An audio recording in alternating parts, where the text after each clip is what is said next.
যারা খায় তাদের নিতে চিন্তা নাই, ও একটু ভাজা ভুজি চচ্চড়ি মচ্চড়ি যা হোক একটা কিছু বানিয়ে দিলে মন শান্তি করে খাই নেবে।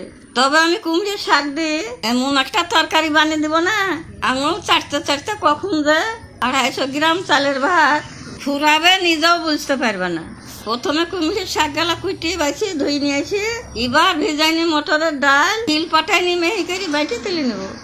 তারপরে কড়াইতে খানিকটা জল দিয়ে ওই কুমড়ির শাক গলা ঢাকা দিয়ে হালকা একটু ভাপে ঢালি নেব। আবারও শিলপটায় আদা কাঁচা লঙ্কা জিরে দিয়ে মেহি করে বাইটে তুলে নেব। এইভাবে কুমড়ির শাক রান্না করলে অসাধারণ লাগে খেতে। কড়াইতে সর্ষের তেল গরম করে শুকনো লঙ্কা কালো জিরে ফোড়ন দেব। এবার কয়েকটা রসুন থেতো তেলে দিয়ে বাদামি করে ভাজবো। তারপর বাটা মশলা স্বাদ মতো লবণ হলুদ গুঁড়ি দিয়ে ভালো করে মশলাটাকে কষবো।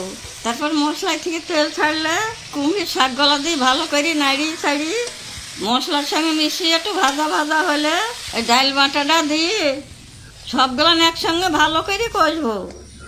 এবার ডাল সিদ্ধ হওয়া 1.5 বাটি জল দিয়ে নাড়িয়ে ছাড়িয়ে ঢাকা দিয়ে দমে দমে রান্না করব।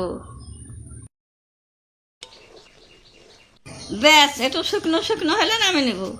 তারপরে গরম গরম ধুমা ওঠা ভাত আরে কুমড়ের শাকের তরকারি, খাইতে যে কি সুস্বাদু হয়েছে।